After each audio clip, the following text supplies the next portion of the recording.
තෙරුවන් සරණයි අයිබෝවන් ධර්මාචාර්ය විභාග පසුගිය ප්‍රශ්න පත්‍ර සාකච්ඡාව 2018-2019 අවුරුද්දේ තෙරවාදී බුද්ධ ධර්මයේ මූලික ඉගැන්වීම් කියන ප්‍රශ්න පත්‍රයට අදාළ සියලුම ප්‍රශ්න අපි මෙතනදී සාකච්ඡා කරන්නට බලාපොරොත්තු වෙනවා. පළවෙනි පාඩමත් ඒ වගේම පස්වෙනි පාඩමත් 10වෙනි පාඩමත් 6වෙනි පාඩම 4වෙනි පාඩම ඊළඟට දෙවැනි පාඩම කියන පාඩම් වලින් මෙම අවුරුද්දේදී මෙම වර්ෂයේදී ප්‍රශ්න ඉදිරිපත් වෙලා තියෙනවා. එහෙනම් තුන්වෙනි පාඩමට ඔබ මේ වතාවේදී අවධානය යොමු කරන්න. හත්වෙනි පාඩම සත්‍තිස් බෝධිපාක්ෂික ධර්ම කියන පාඩමට අවධානය යොමු කරන්න. ඒ වගේම 8 9 පාඩම් නිර්වාණය නිර්වාණගාමී මාර්ගය කියන පාඩම් වලටත් අවධානය යොමු කරන්නට කියලා ඔබට මතක් කරනවා. ඒ වගේම තමයි නිතරම ප්‍රශ්න යොමු වෙලා තිබුණු පාඩමක් තමයි 4වෙනි පාඩම පටිච්ච සමුප්පාදය කියන පාඩම. ඊළඟට 5වෙනි පාඩමත් බොහෝ සෙයින් ප්‍රශ්න ඉදිරිපත් වෙන පාඩමක් කර්මය කියන පාඩම. ඉතින් ඒ පාඩම් වලට සම්බන්ධව ප්‍රශ්න ඔබට ඉදිරිපත් වෙන්නට පුළුවන්කම තියෙනවා. ඒ නිසා ඒ පාඩම් වලට වැඩිපුර අවධානයක් යොමු කරන්නට කියලාත් ඔබට මතක් කරන ගමන් අද දවසේදී 2018-2019 වර්ෂයේ තේරවාදී බුද්ධ ධර්මයේ මූලික ඉගැන්වීම් කියන ධර්මාචාර්ය ප්‍රශ්න පත්‍රයට පසුගිය ප්‍රශ්න පත්‍රයට අදාළ ආදර්ශ පිළිතුරු සාකච්ඡා කරන්නටයි සූදානම් වෙන්නේ. ප්‍රශ්න 4කට පමණයි පිළිතුරු සැපයී යුතු වෙන්නේ. ප්‍රශ්න 4කට පිළිතුරු සපයන්නට ඕන. පළවෙනි ප්‍රශ්නේ අනිවාර්ය ප්‍රශ්නයක්. පළවෙනි කොටසේ රෝම ඉලක්කම් 10ක් යටතේ කෙටි ප්‍රශ්න 10ක් ලැබෙනවා.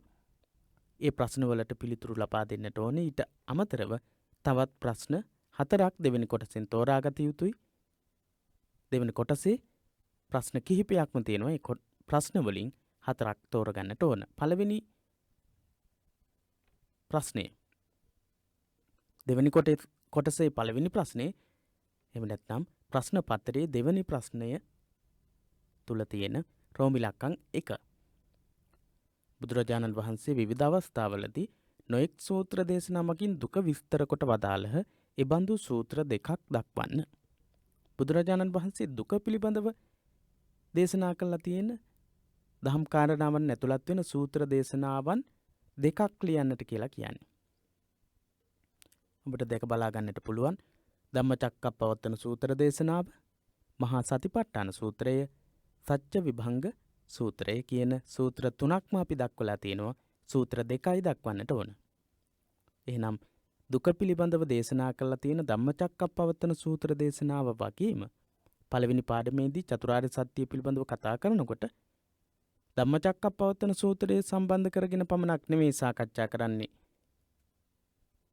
චතුරාර්ය සත්‍ය පිළිබඳව දේශනා කරලා තියෙන තවත් බොහෝ සූත්‍ර ගැන මේ පාඩමේදී කතා කරලා තියෙනවා. එහෙනම් මේ ප්‍රශ්නේදී අහන්නේ බුදුරජාණන් වහන්සේ දුක පිළිබඳව විවිධ අවස්ථාවල දේශනා කරලා තියෙනවා.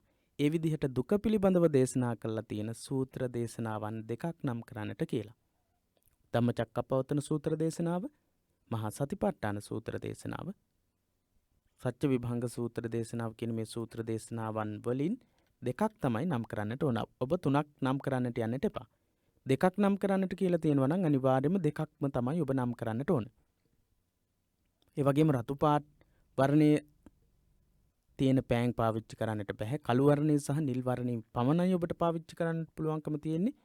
ඔබට පහසුවෙන් හඳුනා ගැනීමට හැකියාව ලැබෙන නිසා මේ වර්ණ අපි පාවිච්චි කරලා තියෙන්නේ. හොඳයි. ඊළඟට දෙවනි රෝම ඉලක්කමේ තියෙන ප්‍රශ්නේ තමයි දුක්ඛ ආර්ය සත්‍ය දුක්ඛ ආර්ය සත්‍යෙහි දැක්වෙන තුන්වැදෑරුම් දුක් නම් කරන්න. දුක්ඛ ආර්ය සත්‍යයේදී දුක ආකාර 3කට විස්තර කරනවා. ආකාර 3කට දක්වනවා. දුක්ඛ දුක්ඛතා, විපරිණාම දුක්ඛතා, සංඛාර දුක්ඛතා කියලා.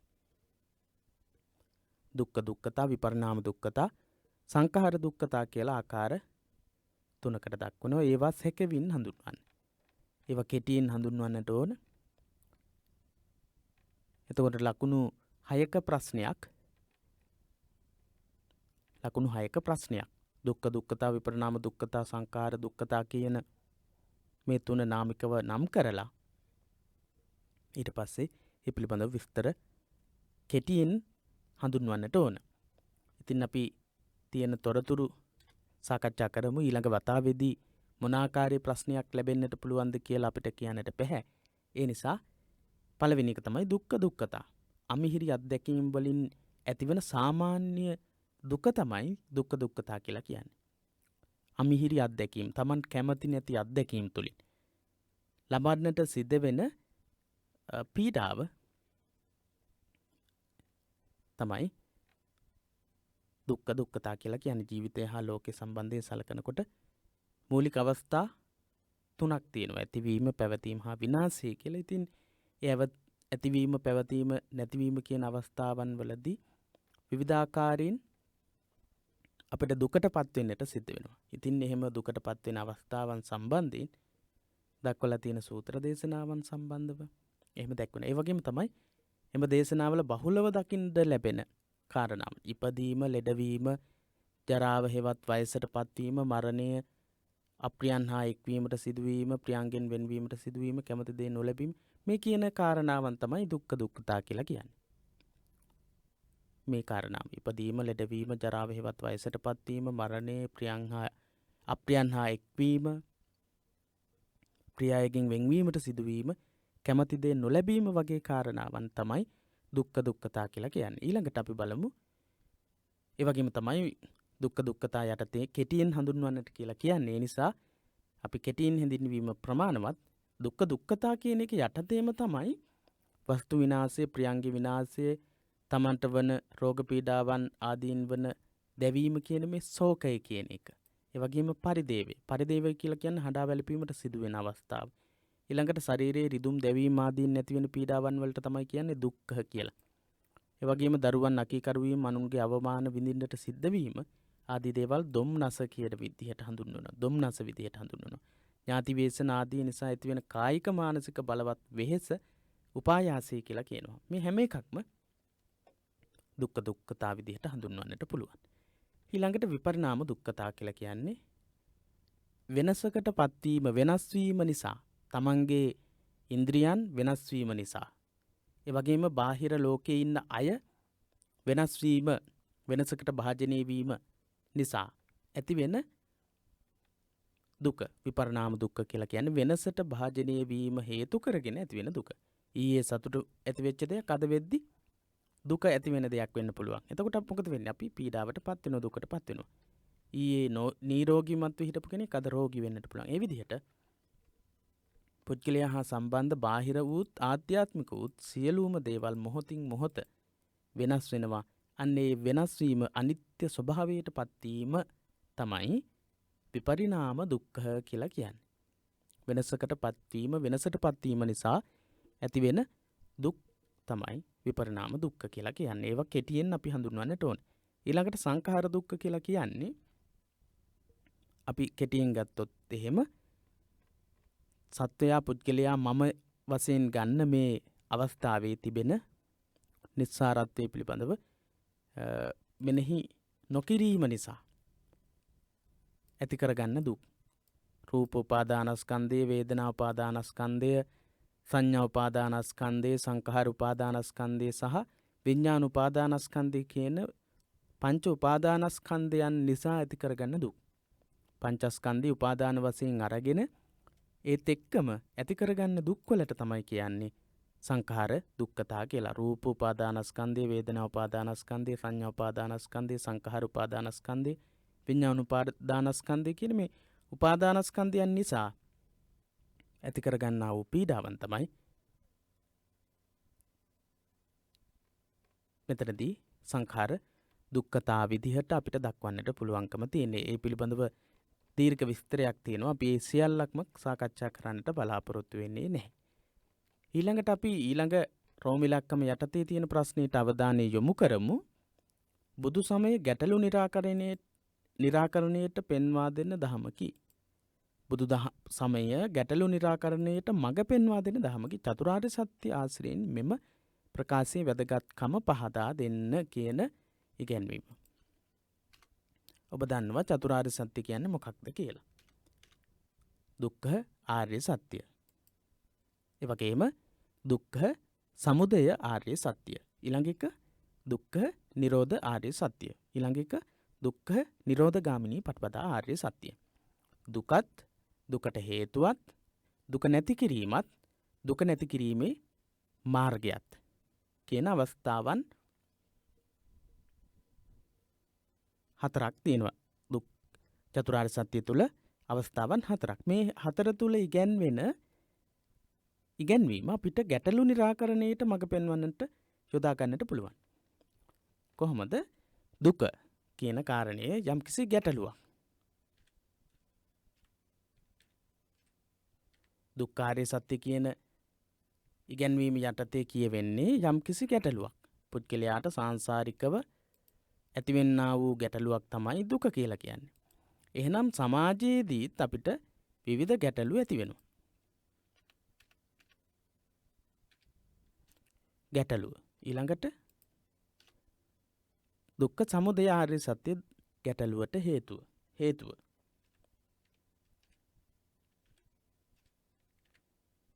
ගැටලුව ඊළඟට හේතුව. විසඳුම. දුක්ඛ නිරෝධය කියන්නේ විසඳුම. ඊළඟට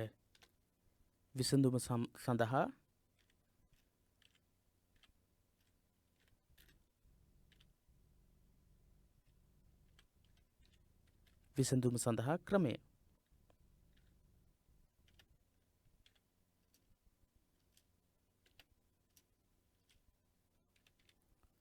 ඔන්න ඔය විදිහට අපිට දක්වන්නට පුළුවන්.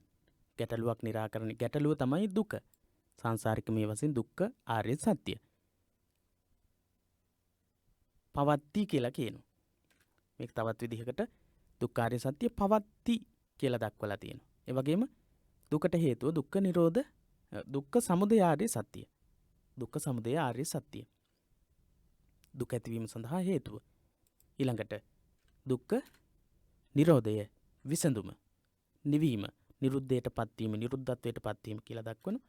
ඉතින් මෙන්න මේ ක්‍රමයට ගැටලුවට හේතුව සොයාගෙන ඒ විසඳුම ලබා ගැනීම සඳහා යම්කිසි ක්‍රමවේදයක් පාවිච්චි කරලා ඒ ගැටලුව निराකරණය කරගන්නට පුළුවන්කම තියෙනවා. ඒ විදිහට පටිච්චසමුප්පාද චතුරාර්ය සත්‍ය න්‍යාය එහෙම නැත්නම් චතුරාර්ය සත්‍ය තුල ඉගැන්වෙන ක්‍රමය පාවිච්චි කරලා යම්කිසි ගැටලුවක් විවරණය කරලා ඒ ගැටලුව निराකරණය කරගන්නට කොහොමද හැකියාව ලැබෙන්නේ කියන එක විස්තර කරලා ලියන්නට පුළුවන්කම තියෙනවා. ඉතින් අපි දුක්ඛාර්ය සත්‍ය ආදී ආර්ය සත්‍යයන් මෙතනදී දක්වන්නට යෙදුනේ නැහැ. ඉතින් ඔබට පුළුවන් පිළිතුර ගොඩනගද්දී මේ ක්‍රමයට අනුව චතුරාර්ය සත්‍ය දක්වමින් පිළිතුර ගොනු කරගන්නට හැකියාව තියෙනවා. හොඳයි, දෙවැනි ප්‍රශ්නේ පිළිතුරු ඒ විදිහට අපිට සාකච්ඡා කරන්නට පුළුවන්කම තියෙනවා. බොහෝ කාරණාවන් අපි ඉතා ඉක්මනින් සාකච්ඡා කරනවා. ඔබට මේ විදිහටයි පිළිතුරු ගොනු කරගන්නට ඕන, මේ කරුණු වලට අවධානය යොමු කරමින් තමයි පාඩම් කරන්නට ඕන කියන කාරණේ අවධාරණයට යොමු කිරීම, අවධානයට ලක් කිරීම සඳහා තමයි මේ සාකච්ඡාවන් පෙළ ඔබ වෙත අපි ඉදිරිපත් කරනු ලබන්නේ. හොඳයි, ඊළඟට තුන්වෙනි ප්‍රශ්නෙට අවධානය යොමු කරමු. පළවෙනි රෝම ඉලක්කම යටතේ තියෙනවා අ සහ ආ කියලා ප්‍රශ්න දෙකක්. අ ප්‍රශ්නෙට අවධානය යොමු කරමු. ಭಾರತೀಯ කර්ම සංකල්පයේ ආදිතම අවස්ථාව යුගය දක්වන්න. කර්මය කියන පාඩම පස්වෙනි පාඩම. ඉතින් මේ පාඩමෙන් ඉදිරිපත් වෙනවා කර්මය හා සම්බන්ධව ආරම්භක යුගයේ ඉඳලා වේද යුගයේ ඉඳලා කර්මය පිළිබඳව තිබුණු සංකල්පීය අවස්ථාවන් දක්වලා තියෙනවා. එහෙනම් ඒ තොරතුරු වලින් තමයි මේ ප්‍රශ්නේ යොමු වෙන්නේ. අහන්නේ ಭಾರತೀಯ කර්ම සංකල්පයේ ආදිතම අවස්ථාව මොකක්ද කියලා. පොතේ පැහැදිලිව සඳහන් වෙනවා පස්වෙනි පරිච්ඡේදයේ වේද යුගයේ තමයි කර්ම සංකල්පයේ ආදිතම අවස්ථාව කියලා. හොඳයි, වේද යුගයයි කියලා පිළිතුරු දෙන්නට පුළුවන්. ඊළඟට ආ ප්‍රශ්නයේදී අහන්නේ එම සංකල්පයේ දැක්වෙන සදාචාරයේ පාලනය කරන දෙවියාගේ නම ලියන්නට කියලා. මේ පාඩමේ සඳහන් වෙනවා සදාචාරය පාලනය කරන දෙවියා වරුණ දෙවියා කියලා. වේද යුගයේ තමයි කර්මය පිළිබඳව සංකල්ප දැක්වෙන පැරණිතම යුගය. ඒ යුගයේදී වරුණ කියන දෙවියා තමයි සදාචාරය හා සම්බන්ධව සදාචාරය පාලනය කිරීම හා සම්බන්ධව ක්‍රියා කරලා තියෙන දෙවියා විදිහට වෛදික යුගයේදී වේද යුගයේදී පිරිස විශ්වාස කරලා තියෙන්නේ. ඊළඟට දෙවනි රෝම ඉලක්කම යටතේ තියෙන ප්‍රශ්නය බලන්න බුදුදහමේ කාර්යයට කර්මයට අතිරේකව කර්ම පතයක් ගැනද සඳහන් වෙයි. ඉගැන්වේ. ඒ අනුව කර්මයේ හා කර්මපතයේ වෙනස නිදසුන් මගින් පහදා දෙන්න. බුදු දහමේ කර්මයට අතිරේකව කර්මපතයක් ගැන සඳහන් වෙනවා. ඒ අනුව කර්මයේ හා කර්මපතයේ වෙනස නිදසුන් මගින් පහදා දෙන්න කියන ප්‍රශ්නය. මං කෙටියෙන් ඔබට කියන්නම් කර්මය සහ කර්මපතය කියලා කියන්නේ මොකක්ද කියලා. යම්කිසි චේතනාව මුල් වෙලා චේතනාහං භික්කවේ කම්මං වදාමි චේතයිත්වා කම්මං කරෝති කායේන වාචා මනසා වා කියන පාඨයට අනුව මේ විදිය ඔබ ඉගෙනගෙන තියෙනවා. ඒ නිසායි අපි සඳහන් කරන්නේ. ඉතින් ඒ පාඨයට අනුව යම්කිසි කෙනෙක් හිතින් හිතලා හිත කය වචනය කියන දොරටු තුනෙන් යම්කිසි ක්‍රියාවක් සිද්ධ කළොත් එතනදී කර්මයක් සිද්ධ වෙනවා. හැබැයි ඒ සිද්ධ වෙන හැම කර්මයකටම විපාක ලබා දෙන්නේ නැහැ. අන්න එහෙනම් කර්මයක් උනත් කර්මපතයක් බවට පත් වෙන්නේ විපාක දීමේ අවස්ථාවන් සහිත කර්ම බවට පත් වුණොත්. කර්මපත වෙන්නේ විපාක දීමේ අවස්ථාවන් සහිත කර්මවලට තමයි කර්මපත කියලා කියන්නේ. කර්ම කියලා කියන්නේ සාමාන්‍ය විපාක නොදෙන්න සමහර විට විපාක නොදෙන විපාක දීමට ශක්තියක් නැති කර්මයන් වෙන්නට පුළුවන්කම තියෙනවා. කර්මපත කියන අවස්ථාවේදී අනිවාර්යෙන්ම යම්කිසි දෙයක් කර්මපතයක් බවට පත් වුණා නම් ඒ කර්මපතේ බවට පත් වෙච්ච දේ තුලින් විපාක ලබන්නටම සිද්ධ වෙනවා. ඉතින් පස්වෙනි පාඩමේ කර්මය හා කර්මපතේ කියන එක පිළිබඳව විස්තර කරලා තියෙන තැන මේ පිළිබඳව පැහැදිලි විවරණයක් විස්තරයක් උදාහරණ සහිතව දක්වලා තියෙනවා. බුදුදහමේ කර්මයට අමතරව කර්මපතයක් උගන්වලා තියෙනවා.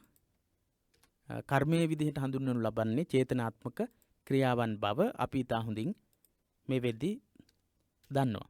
මොකද මීට පෙර ප්‍රශ්න පත්‍ර සාකච්ඡාවලදී අපි මේ පිළිබඳව ඉතා පැහැදිලිව සාකච්ඡා කළා. ප්‍රතිසන්දි විපාකයක් ලබා දීම සඳහා ඇති ප්‍රතිඵලදායී ශක්තිය කර්මපතය නමි. ප්‍රතිසන්දි විපාකයක් ලබා දීම සඳහා ඇති ප්‍රතිඵලදායී ප්‍රතිඵලයක් තියෙන විපාක දීමේ ශක්තියක් තියෙන කර්මවලට තමයි මේ කර්මපත කියලා කියන්නේ. එහෙනම් ප්‍රතිසන්දියක් ලබා දීමට හැකියාව තියෙන කර්ම. ඊළඟට අපිට එහෙම පැහැදිලි කරන්නට පුළුවන් කර්ම චේතනාවක් ක්‍රියාත්මක වී සම්පූර්ණ වූ විට කර්මපතයක් බවට පත් වේ. කර්ම චේතනාවක් ක්‍රියාත්මක වෙලා සම්පූර්ණත්වයට පත් වුණාම තමයි ඒක කර්මපතයක් බවට පත් වෙන්නේ. ඒ වගේම වෙනත් ලෙසකින් කිව්වොත් සුගතියට හෝ දුගතියට මාර්ගයේ කර්මපත වශයෙන් දැක්විය හැකියි. සුගතියක හෝ දුගතියක ප්‍රතිසන්දියක් ලබා දීමට හැකි ශක්තිය තියෙන්නේ කර්මපතවලට. හොඳ හෝ නරක හෝ යම් යම් දේ කිරීමට කතා කිරීමට අප තුළ චේතනා පහළ වෙයි. එහෙත් ඇතැම් විට ඒවා ක්‍රියාත්මක නොවේ. ඔන්න හොඳ දේවල් කරන්න හෝ කියන්න හෝ ඒ විදිහට තිදොරින් යම් යම් දේවල් කරන්න කියන්න හිතෙනවා. හැබැයි ඒවා කරන්නේ නැහැ. නැති බැරි කෙනෙකුට යම්කිසි පරිත්‍යාගයක් කිරීමේ චේතනාවක් පහළ විනයි සිතමු. එහෙත් යම්කිසි හේතුවක් නිසා ඒ ක්‍රියාත්මක කිරීමට අවස්ථාවක් ලැබෙන්නේ නැහැ. එතකොට එබඳු චේතනාද කර්ම ගණයෙහි වැටෙන නමුත් එම කර්ම චේතනාත් එතරම් බලවත් නැහැ. අනුන්ට උදව් කිරීමේ කුසල චේතනාව සම්පූර්ණයෙන් ක්‍රියාත්මක නොවූ නිසා එය කර්මපතයක් බවට පත් වෙන්නේ නැහැ. හුදු කර්ම චේතනාවක් විතරයි.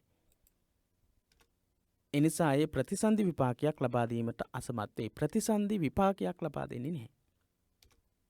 එහෙත් එයින් යහපත් ප්‍රවෘත්ති විපාක ලැබෙනු ඇත. ප්‍රවෘත්ති විපාක කියලා කියන්නේ පැවැත්ම සඳහා උපකාර වෙනවා. හැබැයි නැවත නව භවයකට එහෙම නැත්නම් නව උපතකට ප්‍රතිසන්දියක් ලබා දීම සඳහා ඒ දේ හේතු වෙන්නේ නැහැ. ගසක හටගන්නා මල් වලින් සමහර දේවල් ගෙඩි හට ගන්නවා, සමහර දේවල් ගෙඩි හටගන්නේ නැහැ. සමහර මල් වලින් ගෙඩි හටගන්නේ නැහැ. සමහර ගෙඩිවල පළ හට ගැනීම ශක්තියක් නොමැතිව වියලී යනවා. සමහර ගෙඩි පළ හට ගැනීමට ශක්තියක් නොමැතිව වේලිලා යනවා. ඒ විදිහට හැදෙන්නේ නැහැ. කුඹුරක වපුරන ධාන්‍ය වලින් ලැබෙන අස්වැන්නත් කොටසක් මතුවට පළ ලබා දීමට සමත් බීජ බවට පත් වෙනවා. කොටසක් එහෙම නැවත ඵලයක් හට ගන්නා තත්ත්වයට පත් වෙන්නේ නැහැ. ඒ විදිහට සමහර කර්ම වලින් විපාක ලැබෙන්නේ නැහැ. එහෙනම් ඔබට හොඳින් පැහැදිලි වෙන්නට ඇති කර්මය කියන්නේ මොකක්ද? කර්ම පතයක් කියන්නේ මොකක්ද කියන එක ගැන හොඳින් තේරෙන්නට ඇති. ඉතින් ඒක තවත් විස්තර කරලා තියෙනවා. ගෝවින්ගේ උදැල්ලට අහුවෙලා මැරෙන ප්‍රාණීන් මැරුණට, යමක් කරන විට පයට පෑගී සතුන් මැරුණට මේවා සිතාමතා මරණ චේතනාවකින් සිදු කරන ලද දේවල් නෙවෙයි. ඒ නිසා මේ වගේ කිසිදු කර්මයක් සිද්ධ වෙන්නේ නැහැ. ඒ විදිහට දීර්ඝව විස්තර කරලා තියෙනවා. ඔබට අපි කතා කරපු තොරතුරු ටිකෙන්, තොරතුරු වලින් අනිවාර්යෙන්ම කර්මය සහ කර්මපතය කියන එක විස්තර වෙන්නට ඇති, පැහැදිලි වෙන්නට ඇති. ඒ විදිහට පැහැදිලි කරලා දක්වන්නට ඕනේ. ඊළඟට බුදු සමයට අනුව කර්මවාදී ඉගෙනීමෙන් සමාජයේ සිදුවන නොයෙකුත් අපරාධ මර්ධනය කර ගැනීමටත් සුචරිතය සංවර්ධනය කර ගැනීමටත් හැකිය. මෙහි ඇති වැදගත්කම පෙන්වා දෙන්න. බුදු සමයට අනුව කර්මවාදී ඉගෙනීමෙන් සමාජයේ සිදුවන නොයෙකුත් අපරාධ. බුදු දහමේ ඉගැන්වන කර්මවාදී ඉගැන්වීම. එහෙම නැත්නම් කර්මය හා සම්බන්ධ ඉගැන්වීම. කර්මය, කර්මඵල යන් පිළිබඳව, විපාක පිළිබඳව ඒ දැක්වෙන ඉගැන්වීම් නිසා සමාජය තුළ අපරාධ මර්ධනය කරලා සුචරිතය සංවර්ධනය කරන්නට හේතුවක් වෙලා තියෙනවා කියන එක තමයි අපිට පැහැදිලි කරන්නට තියෙන්නේ 10 වෙනි පාඩමේ සඳහන් වෙන තොරතුරු ඇසුරෙන්. ඉතින් බුදුදහමේ කර්ම සංකල්පයේ එක අතකින් මිනිස් సంతානයේ අධිපති චෛතසිකයක් විදිහට තමයි සැලකෙන්නේ. අනිවාර්යයෙන්ම තමා විසින් සිදු කරනු ලබන අකුසල කර්මවල හෝ කුසල කර්මවල විපාකේ තමාම විඳිය යුතුයි කියන ඉගැන්වීම බුදුදහමේ තියෙනවා.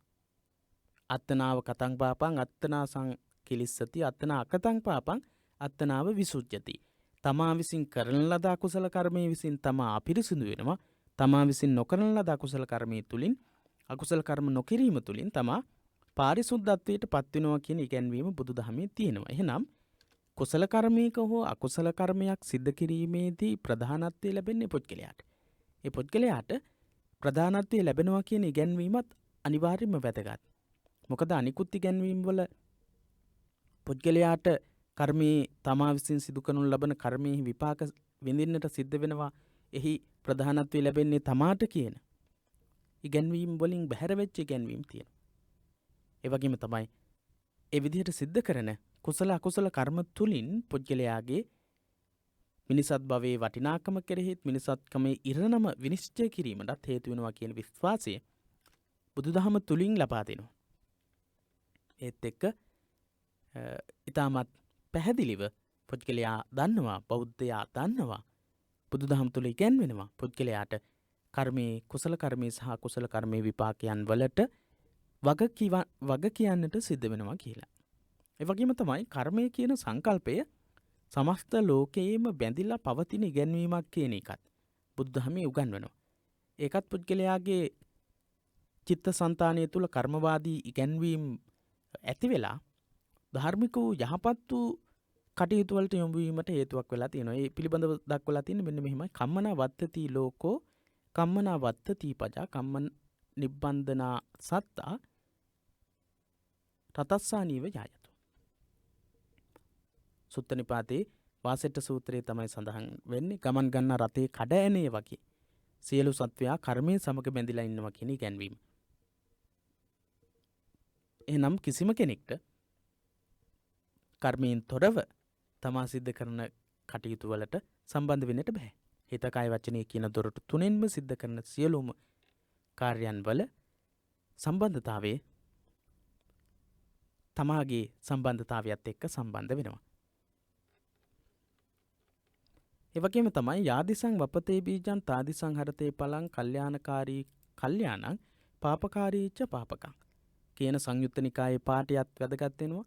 යාදිසං වපතේ බීජං තාදිසං හරති ඵලං. යම් ආකාරයකින්ද ඵල වපුරන්නේ ඒ ආකාරයට හොඳ නරක කිරීම තුලින් ලබන විපාකය තමාට ලබන්නට සිද්ධ වෙනවා කියන ඉගැන්වීමත් බුදුදහමේ කර්මය හා සම්බන්ධව ඉගැන්වෙන ප්‍රධාන පෙළේ ඉගැන්වීමක් විදිහට දක්වන්නට හැකියාව තියෙනවා. ඉතින් ඒ වගේම තමයි චුල්ලකම්ම විභංග සූත්‍රයේදී දැක්වෙනවා පුද්ගලයාගේ හීන ප්‍රනීත භාවය ඇතිවීම සඳහා කර්මය බලපාන ආකාරය පිළිබඳව තෝදෙය්‍ය පුත්‍ර සුබ කියන මානවකයාටයි බුදුරජාණන් වහන්සේ පිළිබඳව දේශනා කළා තියෙන්නේ.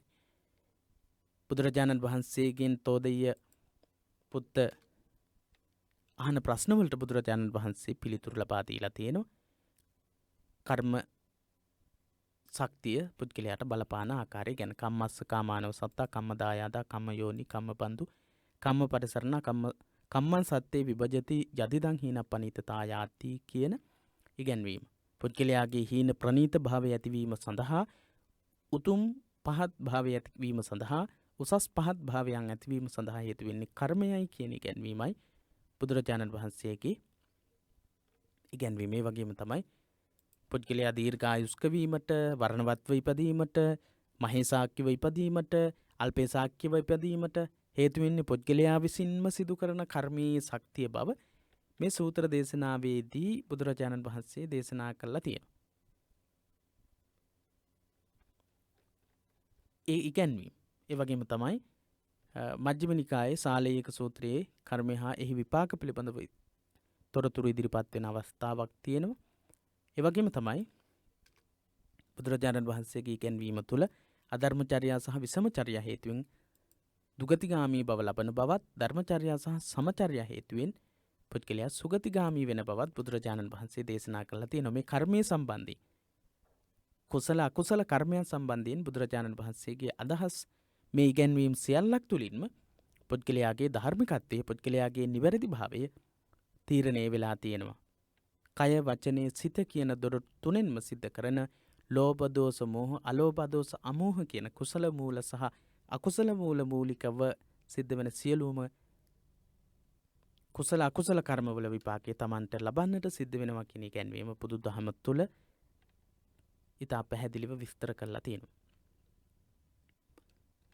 ඉතින් ඒ වගේම සමචර්යා විසමචර්යා කියන ඉගැන්වීම කර්මය හා සම්බන්ධ ඉගැන්වීමක් මජ්ක්‍ධිම නිකායේ වේරංජක සූත්‍රයේ මේ ධර්මචර්යා විසමචර්යා කියන ඉගැන්වීම දැක්වලා තියෙනවා. ඒ වගේම මජ්ක්‍ධිම නිකායේ කුක්කුරවතිය සූත්‍රයේ දැක්වෙන විදිහට යම්කිසි කෙනෙක් යම්කිසි නරක විදිහේ පුහුණු කිරීමක් පුරුදු කිරීමක් කළොත් ඒ තුලින් ඒ දේට අනුරූප වෙන විපාකයක් ලබන්නට සිද්ධ වෙනවා කියන ඉගැන්වීම දැක්වෙනවා. කුක්කුර හෙවත් සුනක හැසිරීම පුහුණු කරපු කෙනෙක් මරණින් පස්සේ සුනකෙක් විදිහට එහෙම නැත්නම් සුනක හැසිරීම සහිත කෙනෙක් බවට පත් වෙනවා කියලා දක්වනවා. ඒ වගේම තමයි මෙත්තා කරුණා මුදිතා උපේක්ෂා ආදී ගුණධර්ම ප්‍රගුණ කරන කෙනෙක් මරණයෙන් පස්සේ මෙත්තා කරුණා මුදිතා උපේක්ෂා ආදී බඹ විහරණයන් පුරුදු පුහුණු කළොත් බ්‍රහ්මයන් අතර ඉපදිලා මේ මෙත්තා කරුණා මුදිතා උපේක්ෂා ආදී ගුණධර්මයන් ප්‍රගුණ කරන්නට පුළුවන් තැන්වල තමන්ගේ ප්‍රතිසන්දිය ලබා ගන්නවා කියන ඉගැන්වීම බුදුදහම තුළ තියෙනවා. ඒ වගේම තමයි പ്രേතවත්තු විමානවත්තු තුළ දැක්වෙනවා තමා විසින් සිද්ධ කරන ලද කුසල අකුසල කර්මවල විපාකයන් විදිහට විවිධ දුක්ඛිත තත්ත්වවලට පත්වෙච්ච ආකාරයන්. කුසල කර්ම කිරීමෙන් සුඛ විපාකත් අකුසල කර්ම විපාක විදිහට දුක් විඳින්නට සිදුවෙන ආකාරයක් දක්වනවා. කාය සුචරිතය, වචී සුචරිතය, මනෝ සුචරිතය තුලින් දෙව්ලොව උපත ලැබීමට සිද්ධ වෙන ආකාරයත් ඒ වගේම ත්‍රිවිධ දුස්චරිත වලින් හිත කය වචනය කියන දොරටු තුනෙන් කරන නරක දේවල් තුලින් පුද්ගලයා දුකට පත් වෙන ආකාරය පිළිබඳවත් බුදුදහමේ සාකච්ඡා කරලා තිනවා. ත්‍රිවිධාහං භික්ඛවේ කම්මානම් විපාකං වදාමි. කර්මයේ විපාක තුන් ආකාර කොට දේශනා කරනවා කියන අදහස තමයි ඒ තුල තියෙන්නේ. ත්‍රිවිධාහං භික්ඛවේ කම්මානම් විපාකං වදාමි. කර්ම විපාක තුන් ආකාරයකට දේශනා කරනවා එක කියන එක. ඒ වගේම නිරය, තිරිසන් යෝනිය, പ്രേත ලෝකයේ, මනුස්ස ලෝකයේ, දිව්‍ය ලෝකයේ මේ වගේ තැන්වල ඉපදෙන්නට හේතු වෙන්නේ පුද්ගලයා විසින් සිද්ධ කරන කර්මයන් බව බුදුදහමේ සාකච්ඡා වෙනවා.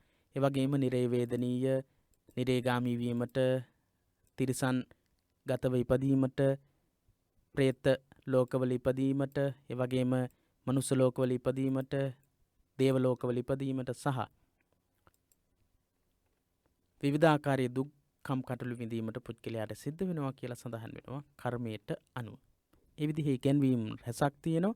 ඒ ඉගැන්වීම් සියල්ලක් තුළින්ම බලාපොරොත්තු වෙනවා පුද්ගලයාගේ ධාර්මිකත්වය සමාජය තුළ ඇති කරන්නට. ඒ වගේ මේ ඉගැන්වීම් තුළින් පුද්ගලයාගේ ධාර්මික බව සමාජය තුළ ඇතිවීමට හේතුවක් බවට පත් වෙලා තියෙනවා. ඒක තමයි කර්මවාදී ඉගැන්වීම් තුළින් බුදුදහම තුළ සමාජය තුළ නිර්මාණය කරලා තියෙන தත්ත්වය. කර්මවාදී ඉගැන්වීම් තුළින් පුද්ගලයා ධාර්මිකත්වයට යොමු වෙන ආකාරය, යොමු කරවීමට හේතු වෙන ඉගැන්වීම් මොනවද කියන එකයි ඒ වගේ ප්‍රශ්නයකදී අපි ඉදිරිපත් කළ යුතු වෙන්නේ. ඊළඟට හතරවෙනි ප්‍රශ්නය. හතරවෙනි ප්‍රශ්නයේ පළවෙනියටම දැක්වෙන්නේ දිට්ඨිය හා සම්මාදිට්ඨිය යන දෙකෙහි වෙනස පහදා දෙන්න. දිට්ඨිය සහ සම්මාදිට්ඨිය. දිට්ඨිය සාමාන්‍ය දිට්ඨිය කියන වචනේ අදහස තමයි, තේරුම තමයි දැකීම කියන එක. දැකීම යම්කිසි දෘෂ්ටියක්, එහෙම නැත්නම් දිට්ඨියක්, දැක්මක් තියෙනවා. ඉතින් ඊට අමතරව සම්මාදිට්ඨිය කියන එක වෙනස්. සම්මාදිට්ඨිය කියන එකේ සාමාන්‍ය තේරුම තමයි යහපත් හරි දැකීම කියන එක. යහපත් හරි දැකීම කියන එක. ඒ වගේ මේ සම්බන්ධයෙන් පාඩයක් සඳහන් වෙනවා. ඒ තමයි සම්මා අවිපරිතතෝ පස්සතීති සම්මාදිට්ඨි. සම්මාදිට්ඨි කියන්නේ මොකක්ද කියන එක අපිට ඒ විදිහට දක්වන්නට පුළුවන්කම තියෙනවා.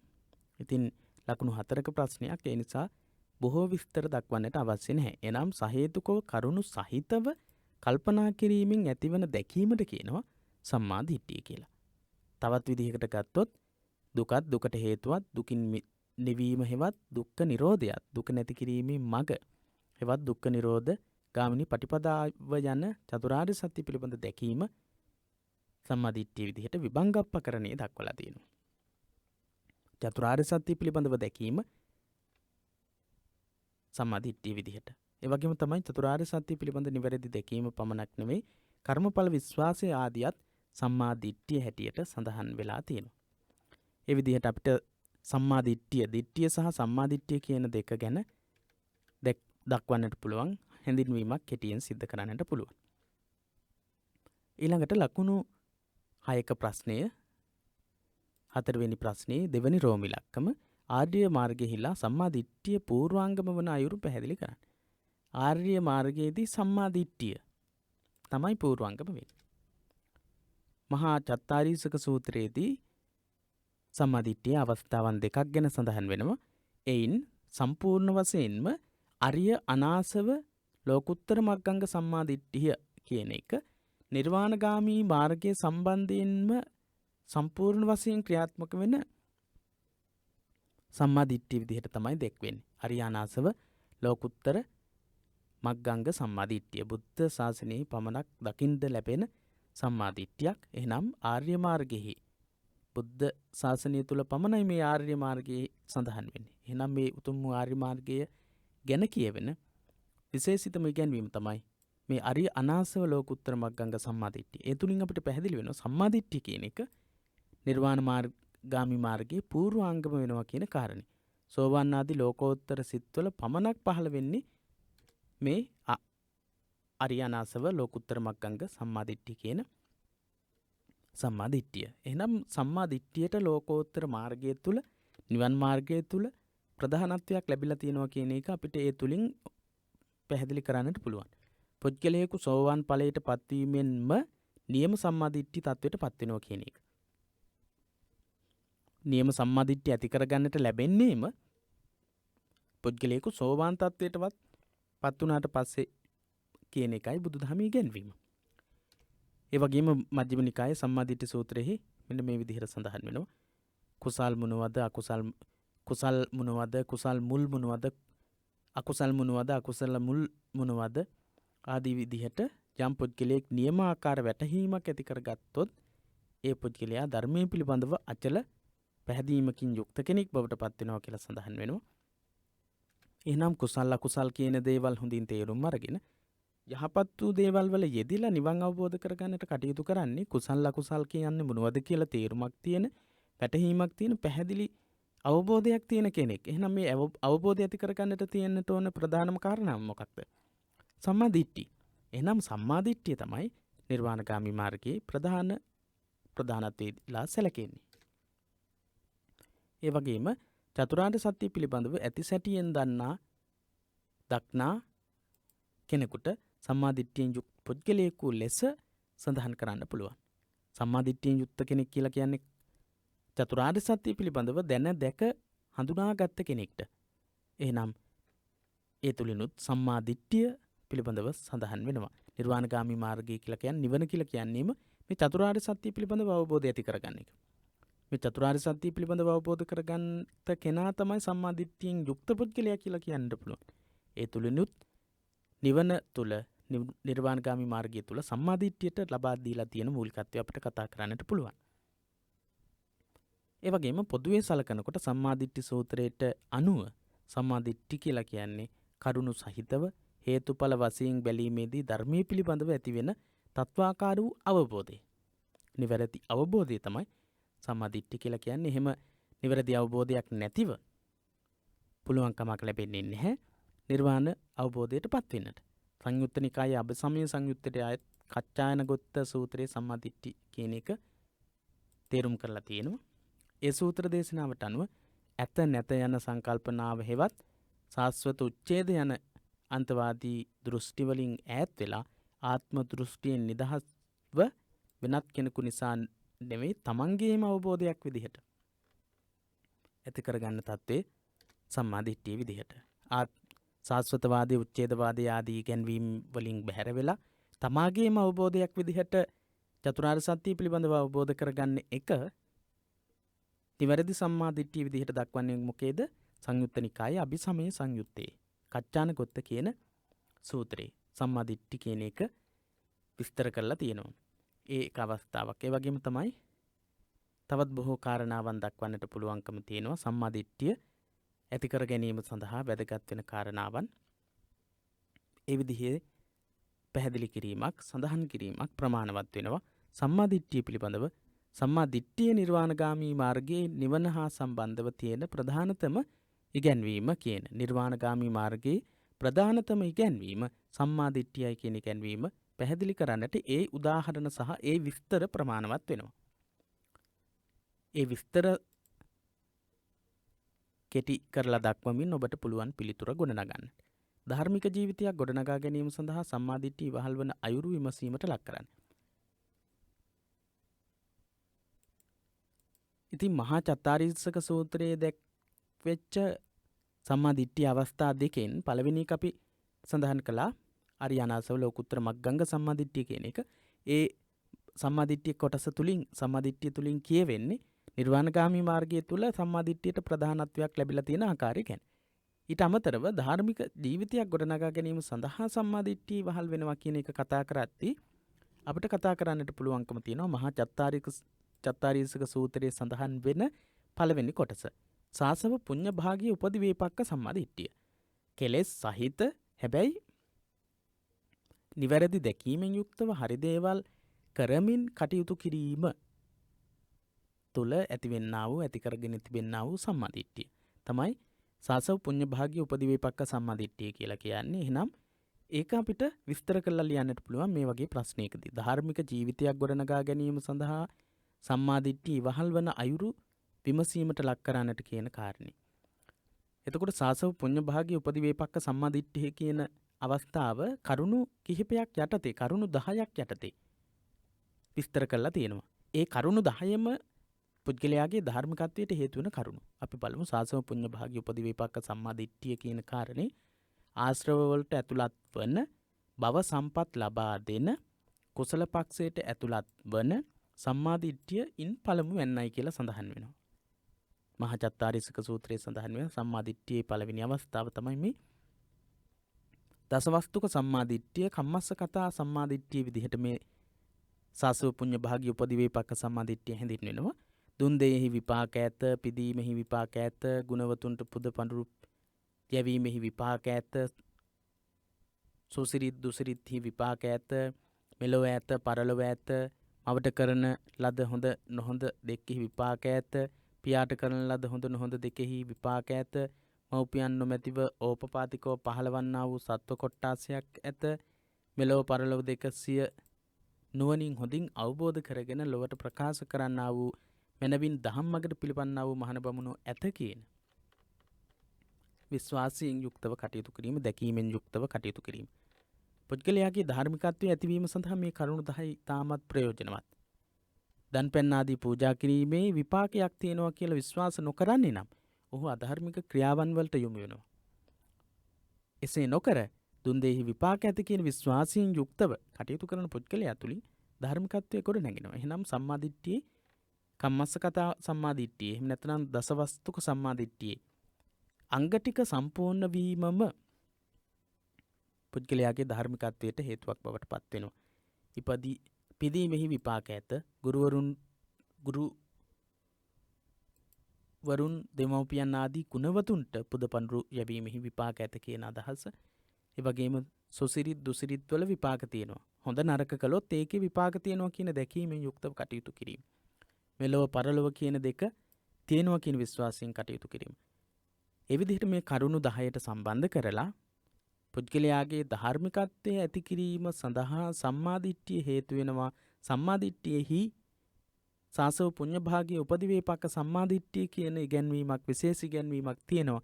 ඒ යටතේ දැක්වෙන්නේම මේ වගේ පුද්ගලයාගේ ධාර්මිකත්වය ඇති කිරීමට හේතු වෙන්නා වූ කරුණු 10ක් පිළිබඳව නිවැරදි දැක්මෙන් යුක්තව කටයුතු කිරීම කියන එක තුළ පුද්ගලයාගේ ධාර්මිකත්වයේ ඇති වෙන්නට ඒක සම්මාදිට්ඨිය හේතුවක් වෙලා තියෙනවා කියන එක අපිට පැහැදිලි කරලා ගලපලා ලියන්නට පුළුවන්කම තියෙනවා.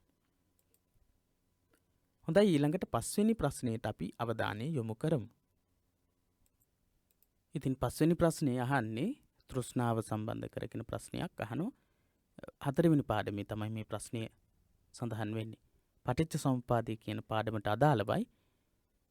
ඉතින් තෘෂ්ණා ප්‍රත්‍යයෙන් උපාදාන වෙයි. ප්‍රශ්නය තමයි මෙහි උපාදාන යන්නෙහි අර්ථය දක්වන්න. රෝමී ඉලක්කම් 1 යටතේ තියෙන ප්‍රශ්නේ සහ කියලා ප්‍රශ්න දෙකක් තියෙනවා. ඒ ප්‍රශ්න දෙකට පිළිතුරු ලබා දෙන්නට ඕන. පළවෙනියට සඳහන් වෙන්නේ තෘෂ්ණාව තණ්හා පත්‍ය උපාදාන කියන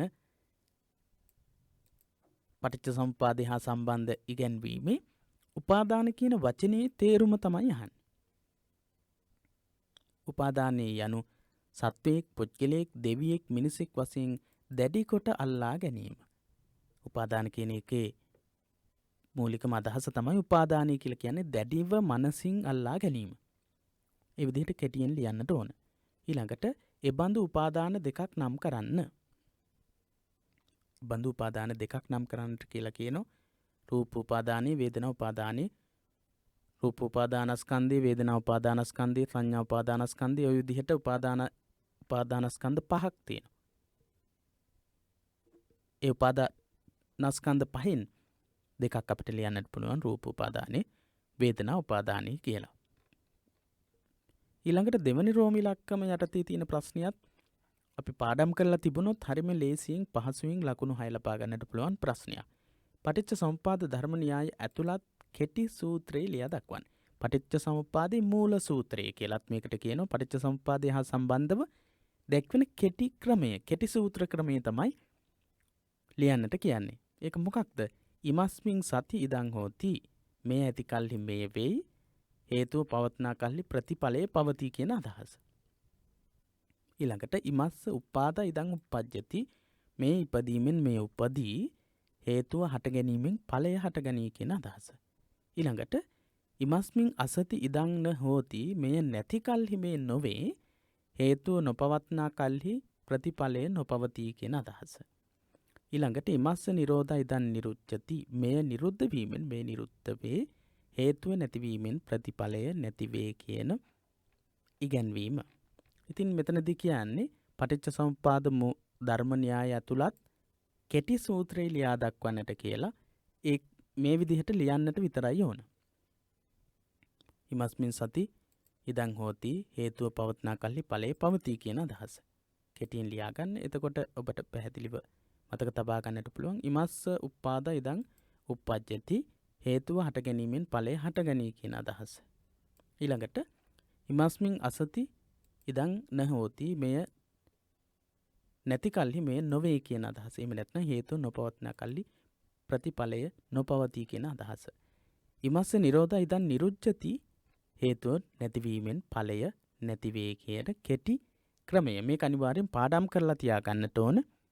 මේක පාඩම් නොකර මේ වගේ ප්‍රශ්නයකට පිළිතුරු ලියන්නට බෑ. හොඳයි, රෝම ඉලක්කම් 3 යටතේ තියෙන ප්‍රශ්නේ සමාජ හා ආර්ථික ගැටලු විශ්ලේෂණය කර විසඳුම් සපයා ගැනීම සඳහා පටිච්ච සමුප්පාද දර්ශනය ඉවහල් කරගත හැකි ආකාරය තමයි ඊළඟට අහන්නේ. ලකුණු 8ක ප්‍රශ්නයක්. සමාජ හා ආර්ථික ගැටලු සමාජ ගැටලු විශ්ලේෂණය කර ගැනීමට එවැගේම ආර්ථික ගැටලු විශ්ලේෂණය කර ගැනීමට පටිච්ච සමුප්පාද න්‍යාය උපයෝගී කරගන්න ආකාරය පැහැදිලි කළාට පස්සේ ලකුණු ලබා ගන්නට පුළුවන්. සමාජ හා ආර්ථික ගැටලු විශ්ලේෂණය කර විසඳුම් ලබා ගැනීමට කොහොමද අපි පාවිච්චි කරන්නේ පටිච්ච සමුප්පාද න්‍යාය කියන එක අපි බලමු. සමාජගත දුක විවරණය කිරීමේදී පටිච්ච සමුප්පාද දුක එහෙම නැත්නම් පටිච්ච සමුප්පාදය පාවිච්චි කරනවා. සමාජය තුළ දුක නිර්මාණය වෙන්නේ කොහොමද කියන එක ගැන. එහෙනම් සමාජයේ පවතින ගැටලු විවරණය කිරීම සඳහා පටිච්ච සමුප්පාදය කියන න්‍යාය පාවිච්චි කරන්න පුළුවන්. ඉන්ද්‍රිය ඥානය පදනම් කරගෙන දුක විවරණය කොට ඇති බව පේනවා. විශේෂයෙන්ම මජ්ක්‍ධිම නිකායේ මදුපිණ්ඩික සූත්‍රයේදී දීඝ නිකායේ මහා නිදාන සූත්‍රයේ ඒ වගේ තෘෂ්ණාව මූලික කරගෙන පුද්ගලයා තුළ අසහනය අතෘප්තිය නිර්මාණය වෙලා සමාජ ගැටලුවක් නිර්මාණය වෙන විදිහ ගැන සාකච්ඡා කරලා තියෙනවා. පුද්ගලයාට සමාජීයමය වශයෙන් තියෙන ප්‍රධාන ගැටලුවක් තමයි අතෘප්තිය අසහනය කියන එක. සමාජය තුළ පවතින ගැටලුවක්. ඒ ගැන විස්තර කරලා තියෙනවා මදුපිණ්ඩික සූත්‍රය සහ දීඝ නිකායේ මහා නිදාන සූත්‍රයේදී හේතුඵලවාදීව කොහොමද පුද්ගලයාට තෘෂ්ණාව හේතු වෙලා තෘෂ්ණාව මූලික කරගෙන දුක කියන එක සමාජය තුළ නිර්මාණය වෙන්නේ කියලා. එහෙනම් සමාජය තුළ තෘෂ්ණාව මූලික කරගෙන යම්කිසි ගැටලුවක් නිර්මාණය වීම හේතුඵලවාදීව සාකච්ඡා කරලා තියෙන අවස්ථාවක් තමයි මදුපිණ්ඩික හා මහා නිදාන සූත්‍ර. මිනිසුන් එම තෘෂ්ණාව හේතුවෙන් විවිධ ආකාරවලින් වෙහෙස මහන්සි වී යම් දේ සොයා ගන්නවා, ලබා ගන්නවා, ලබාගත් වස්තුන් අගය කරනවා, වටිනාකම් ආරෝපණය කරනවා. එහෙම විවිධ ඇගයීම් දීලා දැඩි ලෙස ආසා කරපු දේවල් මගේ මම ඒ විදිහට ගන්නවා. මේ අධික තෘෂ්ණාව නිසා ආරක්ෂා විධිවිධාන යොදාගෙන කටයුතු කිරීම නිසා මොකද වෙන්නේ? දැඩි ආසාවක් නිසා, අධික තෘෂ්ණාවක් නිසා අපි ආයුධ යොදලා ඒවා ආරක්ෂා කරගන්නට මිනිසුන් විසින් යොමු වෙනවා. එහෙනම් සමාජගත වශයෙන් ගැටලුවක් නිර්මාණය වෙනවා. ඒත් එක්ක එකිනෙකාට චෝදනා කරගනිමින් කේලම් කීම, බොරු කීම, රළුබස් කීම වගේ දේවල් අර අධික තෘෂ්ණාවෙන් ආරක්ෂා කරගන්න දේවල් ආරක්ෂා කරගන්න පුද්ගලයෝ වෙන්න පුළුවන්, වස්තුන් වෙන්නට පුළුවන්. ඒවත් එක්ක මොකද වෙන්නේ? පුද්ගලයෝ තුළ කේලම් කීම, බොරු කීම, රළුබස් කීම මේ වගේ දේවල් පැන නගින්නට, මේ වගේ දේවල් මතුවෙන්නට පටන් ගන්නවා. ඒ විතරක් නෙමෙයි. ඊර්ෂ්‍යාව, වෛරය පතුරවනු ලබන තත්ත්වයටපත් වෙනවා. අසහනය ඇති වෙනවා. සාමය, සහනය නැති වෙලා යනවා. මේ සියල්ලටම මුල් වෙලා තියෙන්නේ තෘෂ්ණාව බව තමයි මහා නිදාන සූත්‍රයේ බුදුරජාණන් වහන්සේ විසින් විස්තර කරලා දේශනා කරලා තියෙන්නේ. එහෙනම් හේතුඵලවාදීව සමාජය තුළ දුක නිර්මාණය වෙන විදිහ, සමාජය තුළ ගැටලු නිර්මාණය වෙන විදිහ මේ මහා නිදාන සූත්‍රයේ සහ මදුපිණ්ඩික සූත්‍රයේ තුළ විස්තර කරලා තියෙනවා. ඒ වගේම ඉන්ද්‍රියන් ඇසුරෙන් වින්දන ලැබීමේදී ඒවා තණ්හා, මාන, දිට්ඨි වශයෙන් අරගන්නවා. එහෙම තණ්හා, මාන, දිට්ඨි වශයෙන් අරගත්තට පස්සේ ඒ තුළුනුත් පුද්ගලයා සමාජය තුළ විවිධ ගැටලු නිර්මාණය කරගන්නවා. ඒ වගේම සක්කපඤ්ඤ, කලහ විවාද වැනි සූත්‍රවලදී සමාජයේ කලහයන්ගේ, විවාදයන්ගේ ප්‍රභවය දක්වලා තියෙන්නේ පටිච්ච සමුප්පාද න්‍යායට අනුව. සක්කපඤ්ඤ සහ කලහ විවාද කියන සූත්‍රවල දක්වලා තියෙනවා පුද්ගලයෝ තුළ කලහ විවාද ඇති වෙන්නට හේතු වෙලා තියෙන්නේ මේ තෘෂ්ණාව කියන කාරණාව. පටිච්ච සමුප්පාද න්‍යාය අනුව විස්තර කරලා තියෙනවා. මේ අන්දමට සමාජගත ගැටලු ඇතිවන ආකාරය සහ ඒවා නැති කරගත හැකි ආකාරයේ පටිච්චසමුප්පාද න්‍යාය අනුව විවරණය කරන සූත්‍ර රසක් පිළිබඳව දැක්වෙනවා. ආර්ථික කරුණු මූලිකව සමාජයේ විවිධ ගැටලු හා විසමතා පැන නගින අන්දමත් ආර්ථිකය මූලික කරගෙන කොහොමද ඒ විසමත්වයේ විවිධත්වය ගොඩනැගෙන්නේ කියන එක පිළිබඳවත් බුදුදහමේදී පැහැදිලිව සාකච්ඡා කරලා තියෙනවා. එහෙනම් සමාජගත මේ වශයෙන් දුක නිර්මාණය වෙන විදිහ අපි මුලින් කතා කළා. ඊළඟට අපි බලන්නේ ආර්ථික කරුණු මූලිකව සමාජයේ විවිධ ගැටලු හා විසමතාවලට ලක්වෙන විදිහ. මජ්ක්‍ධිම නිකායේ චක්කවර්ති සීහනාද සූත්‍රයේ මෙතනදී ඉතාමත් වැදගත්.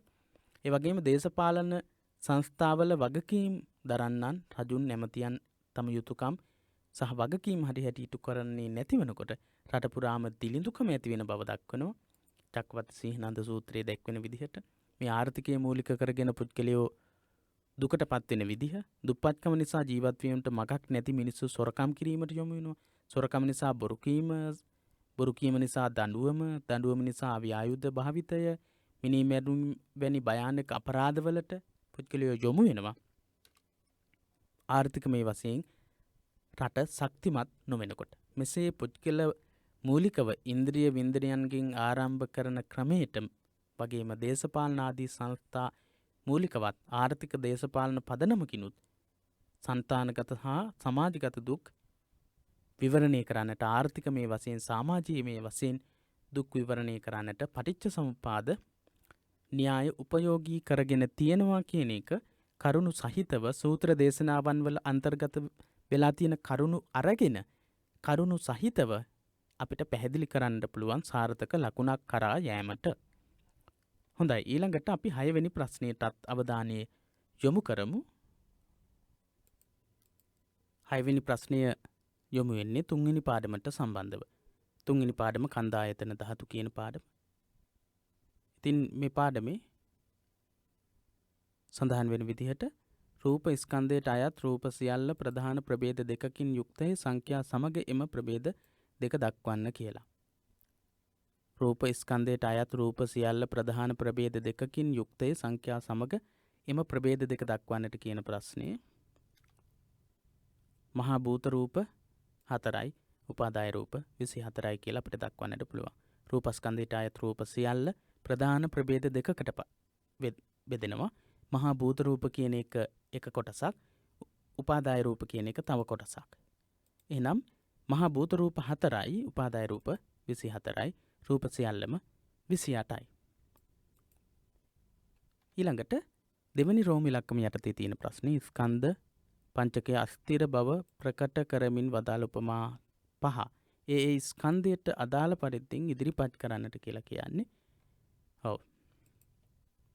ස්කන්ධ 5ට පංචස්කන්ධයට උපමාවන් දක්වලා තියෙනවා. රූපස්කන්ධයේ පෙන පිඬක් වගේ.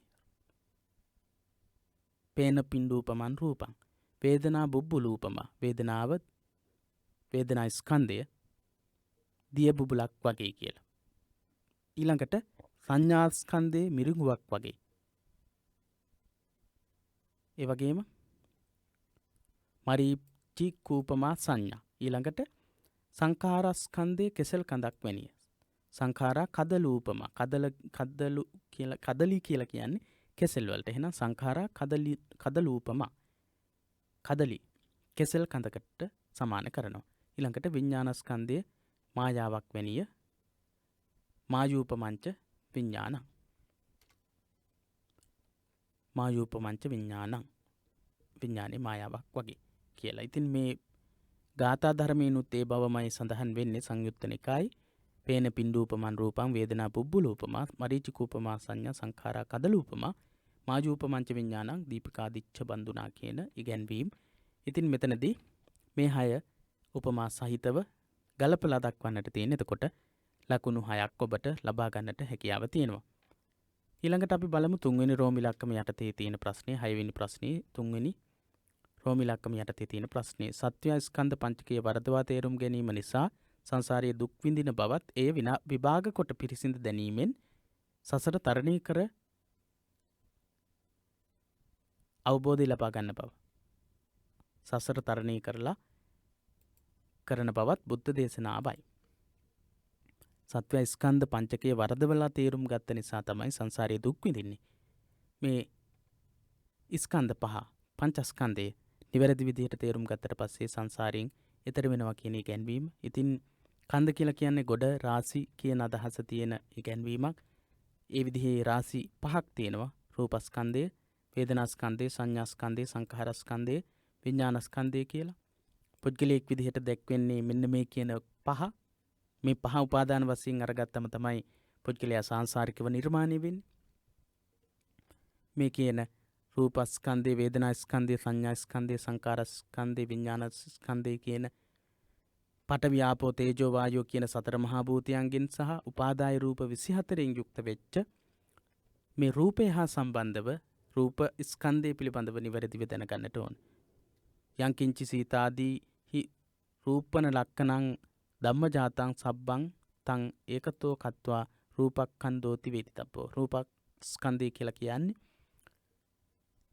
කැඩෙන බිඳෙන සීතාදී උස්නාදී දේවල් තුලින් වෙනසට පත්වෙන ඉගැන්වීමක් කියන එක පිළිබඳව අවබෝධ කරගත්තට පස්සේ රූපය කියලා කියන්නේ අපි මුලින් සඳහන් කළා වගේ පේන පින්ඩූපමම් පෙන පිඬක් වගේ කොයි වෙලේ බිඳිලා යයිද කියන එක පිළිබඳව විශ්වාසයක් නැහැ. ඒ විදිහේ ස්වභාවයකින් යුක්ත දෙයක් කියන එක තේරුම් ගත්තට පස්සේ පුද්ගලයාට සංසාරයෙන් මිදීම සඳහා එක හේතුවක් වෙනවා.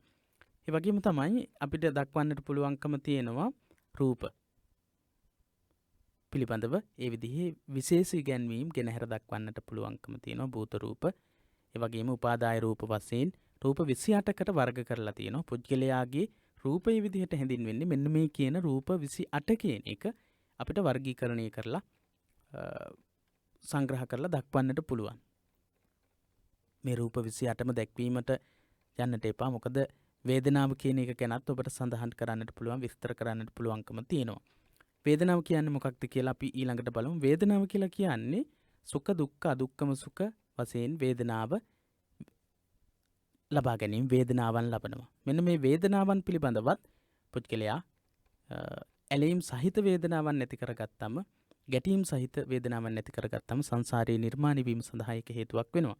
උපාදාන වශයෙන් ගත්තම. එහෙනම් සුඛ වේදනා, දුක්ඛ වේදනා, දුක්ඛම සුඛ වේදනා කියන ආකාර තුනකින් යුක්තව ගන්න වේදනා. ඇස රූපයත් සමග ස්පර්ශයට පැමිණීමෙන් ලබන වේදනා, කන ශබ්දයත් එක්ක ස්පර්ශ වීමෙන් ලබන වේදනා, නහය ගන්ධයත් සමග ස්පර්ශ වීමෙන් ලබන වේදනා, දිව රසයත් එක්ක, කය ශරීරයත් එක්ක ස්පර්ශ වීමෙන්, මනස සිතුවිලිත් එක්ක ස්පර්ශ වීමෙන් ලබන සියලු වේදනාවන් කෙරෙහි උපාදාන ඇති කරගත්තම තමයි පුද්ගලයා සංසාරිකව නිර්මාණය වෙන්නේ. ඒ ලබන වින්දනයන් තුළ කිසිදු මම මගේ වශයෙන් ගත හැකි වේදනාවක් නැහැ, වේදනා ස්වභාවයක් නැහැ කියලා තේරුම් ගත්තම සංසාරික දුකින් නිදහස් වෙන්නට පුළුවන් කියන කාරණේ. ඒ වගේම තමයි සංඥාස්කන්ධය. සංඥා කියලා කියන්නේ යම් යම් දේ හඳුනා ගැනීම සඳහා භාවිත කරන නම් තමයි සංඥා කියලා කියන්නේ. ඒ සියලු සංඥාවන් තුලත් මම මගේ වශයෙන් ගත හැකි කිසිදු සංඥාවක් නැහැ කියන එක අවබෝධ කරගත්තට පස්සේ පුද්ගලයාට පුළුවන්කම තියෙනවා සංසාරිකව ඇතිවෙන දුක දුරු කරගන්නට. ඊළඟ ස්කන්ධය තමයි සංකාරස්කන්ධය. සංස්කාරස්කන්ධය කියලා කියන්නේ ඒ වගේම සංකාරස්කන්ධය කියන එක අපි බලමු. අර්ථ කිහිපයක යෙදෙනවා. පංචස්කන්ධයට අයත් සියල්ලම ප්‍රත්‍යංගින් හටගන්නා ධර්ම වන නිසා අනිච්චවත සංකාර යන තැන කියන්නේ සංකාර શબ્දයෙන් පංචස්කන්ධයම කියවෙනවා. අනිච්චවත සංකාර කියන තැන. එතකොට අවිජ්ජා පත්‍ය සංකාර යන තන්නේ සංකාර શબ્දයෙන් කුසල් අකුසල් තමයි ගැනෙන්නේ. එතකොට මෙහි පංචස්කන්ධයහිලා සංස්කාරස්කන්ධය යන තන්නේ සංකාර නාමයෙන් ගැනෙන්නේ වේදනා සංඥා යන චෛතසික දෙක හැර ඉතිරි වූ චෛතසික 50ය. වේදනා සංඥා කියන දෙක හැර අනිකුත් චෛතසික ධර්ම මානසික මේ වශයෙන් සිතුවිලි විදිහට ගන්න, සිතුවිලි විදිහට එකතු කරගන්න දේවල් වලට තමයි මෙතනදී සංකාර කියන්නේ කියලායි කියන්නේ. එහෙනම් ඒ විදිහට සිතුවිලි වශයෙන් ගන්න එකතු කර ගැනීම පුද්ගලයාගේ සංසාරික දුක නිර්මාණය වීම සඳහා හේතු වෙනවා. විඥාන කියලා කියන්නේ විඥානනය බාහිර අභ්‍යන්තර ඉන්ද්‍රියන් තුලින් බාහිරෙන් ගන්න අරමුණු හඳුනාගෙන විඥාන වශයෙන් ගන්න දේවල් උපාදානස්කන්ධයට පත් කරගත්තම උපාදානය කරගත්තම පුද්ගලයාට දුක නිර්මාණය වෙනවා. ඉතින් ඒ විදිහට උපාදානය නොකරගෙන විඥානස්කන්ධය තුළ තියෙන්නේ ස්ථීර නො වූ මගේ මම වශයෙන් ගත නොහැකි අත්තනීය වශයෙන් ගත නොහැකි දේවල් රැසක් කියන එක තේරුම් ගත්තට පස්සේ පුද්ගලයාට උපාදානය ඇති වෙන්නේ නැහැ. ඒ උපාදානය ඇති නොවීමත් එක්ක පුද්ගලයාට සාංසාරික මේ වශයෙන් දුක ඇතිවීම කියන තත්වයට පත් වෙන්නේ නැහැ. එහෙනම් ස්කන්ධ වශයෙන් රූප, වේදනා, සංඥා, සංඛාර, විඥාන කියන පහ ස්කන්ධ වශයෙන් මගේ ආත්මීය වශයෙන් ගත නොහැකි නියම ස්වභාවයෙන් නෙවෙයි ඒ විදිහට ගැනීම නිවැරදි නැහැ කියන එක තේරුම් ගත්තට පස්සේ ඇති කරගන්නා වූ තත්වයේ තුල දුක නිර්මාණය වෙන්නේ නැහැ කියලා. පංචස්කන්ධය සහ ඒ උපාදානය කර ගැනීම තුලින් සසර නිර්මාණය වෙන විදිහත් එසේ උපාදානය නොකර ගැනීම තුල නැවත නැවත සංසාරේ ගමන් කිරීමට සිදු නොවන ආකාරය අපිට මේ වගේ ප්‍රශ්නයකදී පැහැදිලි කරලා දක්වන්නට හැකියාවක් තියෙනවා, පුළුවන්කම තියෙනවා.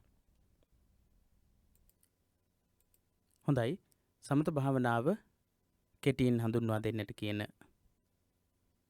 ප්‍රශ්නය 7 වෙනි ප්‍රශ්නේ පළවෙනි රෝම ඉලක්කම යටතේ තියෙන ලකුණු 4ක ප්‍රශ්නයක්.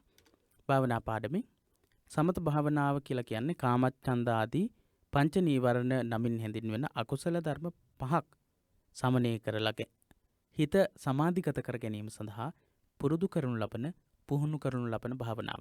මේ භාවනාව චිත්ත භාවනාව, සමාධි භාවනාව විදිහටත් හඳුන්වනවා. සමත භාවනාව කෙටියෙන් හඳුන්වනකොට කාමච්ඡන්ද ආදී පංච නීවරණ ධර්ම දුරු කොට හිත සමාධිගත කර ගැනීම සඳහා නීවරණානි සමතේතීති සමතෝ ලෙස දැක්වෙන නීවරණ දුරු කොට හිත සමාධිගත කරගන්න භාවනාවයි චිත්ත භාවනා, සමාධි භාවනා යනුවෙනුත් මෙම භාවනාව හඳුන්වනු ලැබේ කියලා අපිට ලියන්නට පුළුවන්. ඊළඟට දෙවැනි රෝම ඉලක්කම යටතේ තියෙන ප්‍රශ්නය ආධ්‍යාත්මික වශයෙන් හා ලෞකික වශයෙන් සමත භාවනාවෙන් ලද හැකි ප්‍රතිඵල කවරේදයි දක්වන්න. ආධ්‍යාත්මික වශයෙන් හා ලෞකික වශයෙන් ලබන්නට පුළුවන් ප්‍රතිඵල මොනවද කියලා ලියන්නට තියෙන්නේ. සමත භාවනාවේ ප්‍රතිඵල කියන කොටසේ තියෙනවා මේ සම්බන්ධයෙන්. සමත භාවනාවෙන් සිත එක අරමුණක පිහිටුවා ගැනීමට හැකියාව ලැබෙනවා. හිත එක අරමුණක තබා ගැනීමට හැකියාව ලැබෙනවා. ඊළඟට උසස් සමාධියක් ඇති කරගෙන ක්‍රියා කිරීමේ හැකියාව ලැබෙනවා. කාමච්ඡන්ද ආදී පංච නීවරණ ධර්ම දුරු කරගන්නට ලැබෙනවා. ඒ වගේම රූපාවචර ධ්‍යාන 4ත් අරූපාවචර ධ්‍යානත් ලබාගෙන අෂ්ට සමාපත්තිලාභී කෙනෙක් බවට පත් වෙන්නට පුළුවන්. අෂ්ට සමාපatti ලාභය. රූපාවචර ධ්‍යාන සහ අරූපාවචර ධ්‍යාන තමයි අෂ්ට සමාපatti කියන්නේ. එතකොට රූපාවචර සිව්වන ධ්‍යානයේ සිත දියුණු කරාට පස්සේ පංච අභිඥා ලබා ගන්න පුළුවන්, උපදවා ගන්නට පුළුවන්. ඉදිවිද ඥාන, විවිධ 이르දි ප්‍රාතිහාර්ය පෑමේ නුවණ, ඊළඟට දිබ්බ සෝත ඥාන, පියවි කනින් සාමාන්‍ය අපේ කන් දෙකෙන් අහන්න බැරි විදිහේ ශබ්ද ඇසීමේ හැකියාව, පරචිත්ත විඥානන ඥානයේ පරසිත දන්නා නුවණ, අනිත් අයගේ හිත් කියවන්නට පුළුවන්, හිත ගැන දැනගන්නට පුළුවන් හැකියාව. ඒ වගේම පුබ්බේ නිවාසානුස්සති ඥාන, පෙරවිසු කඳ පිළිවෙල දන්නා නුවණ, පෙර ආත්ම භාවයන් වල ගත කරපු ආකාරයන් ගැන ප්‍රකාශ කිරීමේ හැකියාව. ඊළඟට දිබ්බ චක්කු ඥාන, පියවි ඇසින් දැකිය නොහැකි දේ දැකීමේ නුවණ කියන මේ පස්සාකාර වූ අභිඥාවන් උපදවා ගැනීමේ හැකියාවක් තියෙනවා සමත භාවනාවේ ප්‍රතිඵල විදිහට. ඒ වගේම අෂ්ට සමාපatti පංච අභිඥා උපදවා ගැනීම නම් වූ ආධ්‍යාත්මික ප්‍රතිඵල හැරුණට පස්සේ සමත භාවනාවෙන් ලෞකික ජීවිතයට ගොඩක් ප්‍රයෝජන ලබා ගන්නට පුළුවන්. හොඳ සිහියෙන් කටයුතු කරන්න. විශේෂයෙන්ම අලසකමින් ඈත්ව සිතේ ඇතිවන නොසන්සුන් බව, පසුතැවිල්ල දුරුකොට සහනයෙන් සහ මානසික ප්‍රබෝධයකින් ජීවත් වීමට හැකියාව ලැබෙනවා සමත භාවනාව තුළින්. ඒ වගේම තමයි හොඳ සිහියෙන් කටයුතු කිරීමේ හැකියාව, උද්‍යෝගයෙන් උනන්දුවෙන් කටයුතු කිරීමේ හැකියාව වගේ ප්‍රතිඵලත් සමත භාවනාව තුළින් ලබා ගන්නට හැකියාව තියෙනවා. ඊළඟට තුන්වෙනි රෝම ඉලක්කම යටතේ තියෙන ප්‍රශ්නය කමඨහන් දීමේදී සැලකිල්ලටගෙන ඇති හැසිරීම් ස්වභාවය පදනම් කොටගත් චරිත වර්ග 6 දක්වන්නට කියලා කියන්නේ ලකුණු 6 8ක් ලැබෙන්නේ ලකුණු 8 ලැබෙන්නේ කොටස් දෙකක් යටතේ. අපි බලමු පළවෙනි ප්‍රශ්නයේ යටතේ තියෙන ප්‍රශ්නේ තමයි මේ කියන්නේ චරිත 6. සමත භාවනාවේදී එහෙම නැත්නම් භාවනාවේදී සාකච්ඡා කරන චරිත 6ක් තියෙනවා. ඒ චරිත 6 පාඩම් කරලා තියෙන්නට ඕන. රාග චරිත, දෝෂ චරිත, මෝහ චරිත, ශ්‍රද්ධා චරිත, බුද්ධි චරිත, විතර්ක චරිත. රාග, දෝෂ, මෝහ, ශ්‍රද්ධා, බුද්ධි, විතර්ක කියන චරිත 6 තමයි චරිත 6. භාවනා කිරීමේදී භාවනා කර්මස්ථාන ලබා දීමේදී මේක අනිවාර්යයෙන්ම සලකා බලනු ලබන චරිත වර්ගීකරණයක්. ඊළඟට එම චරිතයන්ගෙන් එකිනෙකට සමානව යෙදෙන චරිත වෙන්කොට පෙන්වා දෙන්න. එම චරිතයන්ගෙන් එකිනෙකට සමානව යෙදෙන චරිත වෙන්කොට පෙන්වා දෙන්නට කියලා කියනවා. එතකොට රාග චරිතය තුළ පවතින ලක්ෂණ ශ්‍රද්ධා චරිතය තුළත් තියෙනවා. රාග චරිතය තුළ පෙන්නුම් කරන ලක්ෂණ රාග චරිතය තුළ පවත්නා ලක්ෂණ ශ්‍රද්ධා චරිත තියෙන කෙනාගේ ලක්ෂණ වලට සමානයි. දෝෂ චරිතය ගැන කියවන ලක්ෂණ බුද්ධි චරිතය තුළ තියෙනවා. ඒ චරිත ලක්ෂණ ඒ චරිතවලට අනුව ඉතා පැහැදිලිව දැක්විලා තියෙනවා පොතේ.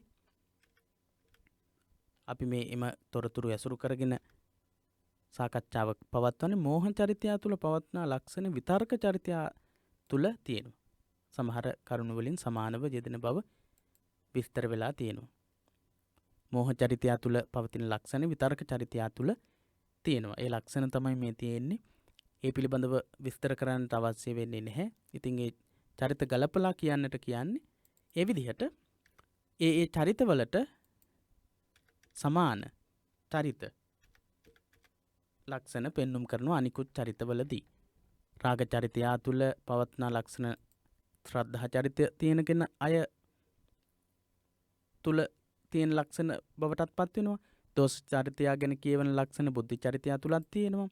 ඒ වගේම මෝහ චරිතය තුළ පවතින ලක්ෂණ විතර්ක චරිතය තුලත් ඇතැම් කරුණු වලින් සමානව තියෙනවා, දකින්නට පුළුවන්කම තියෙනවා. ඒ වගේ සමාන වූ ලක්ෂණ පවතිනවා. හොඳයි, 8 වෙනි ප්‍රශ්නයටත් අවධානය අපි යොමු කරමු.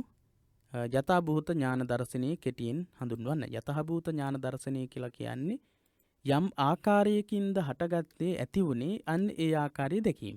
බුදුදහමේ මූලික අරමුණ වන විමුක්තිය සාධනය සඳහා ලෝකේ හා සත්වයා පිළිබඳව ඇත්ත ඇති සැටියෙන් අවබෝධ කොටගත යුතුයි. යථාභූත ඥාන දර්ශනයේ වශයෙන් එය හැඳින්වේ. ඇත්ත ඇති සැටියේ යම් කිසි විදිහකින්ද හේතු ප්‍රත්‍ය වලින්ද හටගත්තේ ඒක විනාශ වෙන ස්වභාවයෙන් යුක්තද ওই විදිහට සියලුම ආකාරයෙන් යම් කිසි ආකාරයෙන් හටගත්තාද ආකාරයෙන් දැන ගැනීම තමයි යථාභූත ඥාන දර්ශනය කියලා කියන්නේ. ඇත්ත ඇති සැටියෙන් දැන ගැනීම යථාභූත ඥාන දර්ශනයේ විදිහට දක්වන්න පුළුවන්.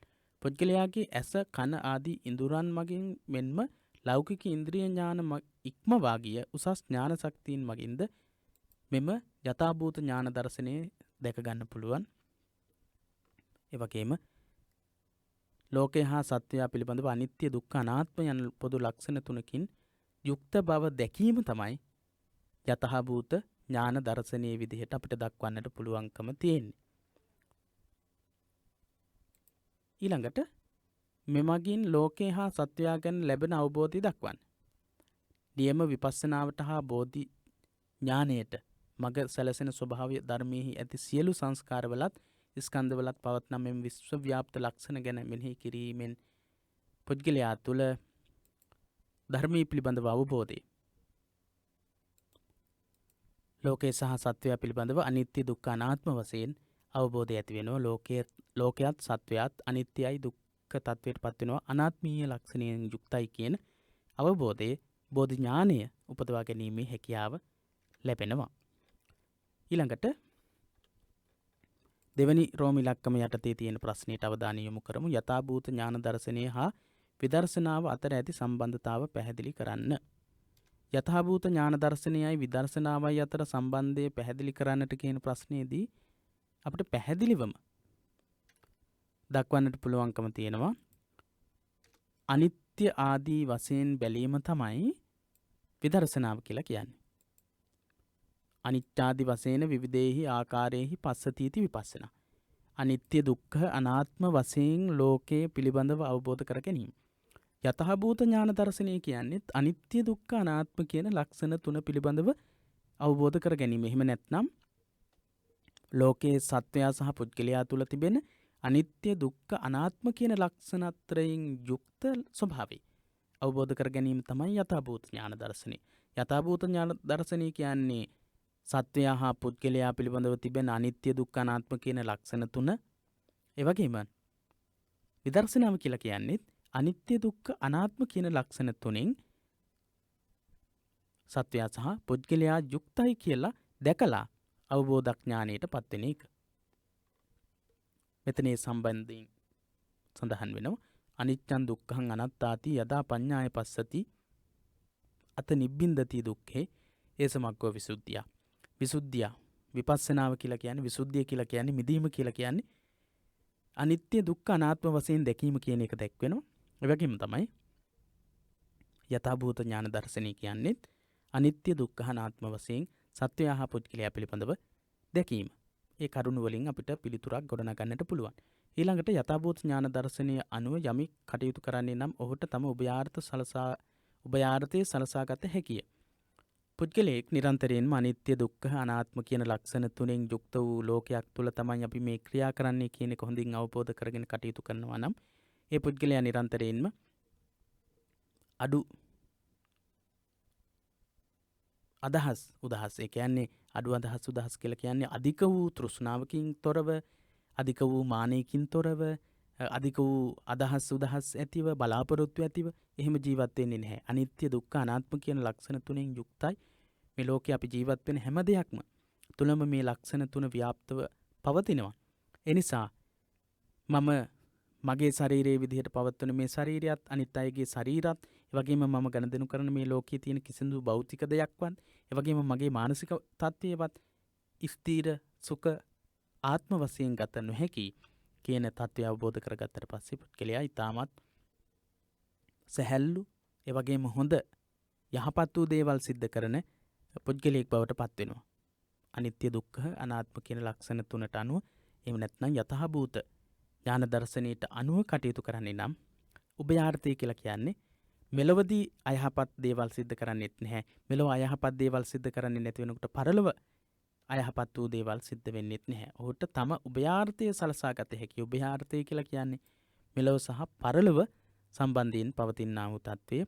මෙලොව පරලොව කියන දෙකේදීම අයහපත සිදු නොවන විදිහේ කටයුතු වලට යොමු වෙන්නට පුද්ගලයාට හැකියාව තියෙනවා. යථාභූත ඥාන දර්ශනයෙන් යුතුව කටයුතු කිරීම හේතුවෙන්. ඉතින් අපි මේ කරුණු පෙළගැස්මක් පමණයි සිද්ධ කළේ.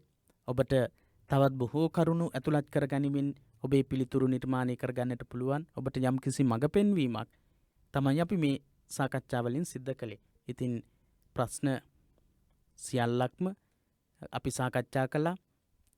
ප්‍රශ්න 3-4ක් ලියන්නට අපිට ලැබෙන්නේ. ප්‍රශ්න 4-5ක් ලියන්නට ලැබෙන්නේ පැය 3ක්. ඉතින් පැයකුත් විනාඩි කිහිපයක් ඇතුළත මේ සාකච්ඡාව පවත්වන්නට යෙදුණු නිසා ඉතාමත් වේගයෙන් ඉතාමත් ඉක්මනින් කරුණු කාරණාවන් අපි සාකච්ඡා කළා. ඒ වුණත් ඔබට පුළුවන්කම තියෙනවා නැවත නැවතත් මේ පාඩම් නරඹන්නට. එතකොට ඔබට ඉතාමත් හොඳින් මේ කියන්නේ මොකක්ද කියන කාරණේ පැහැදිලි කර ගැනීමට අවබෝධ කර ගැනීමට සහ ඒ ආශ්‍රයෙන් පිළිතුරු වලට යොමු වීමට ප්‍රශ්නවලට පිළිතුරු ගොනු කර ගැනීමට ලොකු ශක්තියක් ලොකු මඟ පෙන්වීමක් ලබා ගන්නට හැකියාව ලැබෙනවා. හොඳයි. ඉතින් අද දවසේදී අපි සාකච්ඡා කළේ 2018-2019 අවුරුද්දේ ධර්මාචාර්ය විභාගයට ලැබුණු පසුගිය ප්‍රශ්න පත්‍රයේ තේරවාදී බුදු ධර්මයේ මූලික ඉගැන්වීම් කියන ප්‍රශ්න පත්‍රය. ඉතින් 2015-2016-2017-2018 කියන මේ වර්ෂවලට අදාළ ප්‍රශ්න පත්‍ර අපි මේ වෙද්දී තේරවාදී බුද්ධ ධර්මයේ මූලික ඉගැන්වීම් කියන පොතට අදාළව සාකච්ඡා කළා. හොඳයි. එහෙමනම් ඊළඟට අපි සාකච්ඡා කරනවා විනය මාර්ගය, බෞද්ධ විනය මාර්ගය හා පාලි භාෂා පරිචය කියන ප්‍රශ්න පත්‍ර, ඒ වගේම අභිධර්මීය ප්‍රශ්න පත්‍ර, බෞද්ධ ඉතිහාසය හා සංස්කෘතිය ප්‍රශ්න පත්‍ර සහ සමාජ දර්ශනීය ප්‍රශ්න පත්‍ර කියන සියලුම ප්‍රශ්න පත්‍ර සාකච්ඡා කරනවා. මේ සියලු ප්‍රශ්නපත්‍ර සාකච්ඡාවන් සමග සම්බන්ධ වෙන්නට කියලා මතක් කරමින් පිරිවෙන දහම් පාසල අපගේ YouTube නාලිකාවේ ධර්මාචාර්ය තේරවාදී බුදු ධර්මයේ මූලික ඉගැන්වීම් ප්‍රශ්නපත්‍ර සාකච්ඡාවෙන් සමුගන්නවා. ඔබට තෙරුවන් සරණ ප්‍රාර්ථනා කරමින්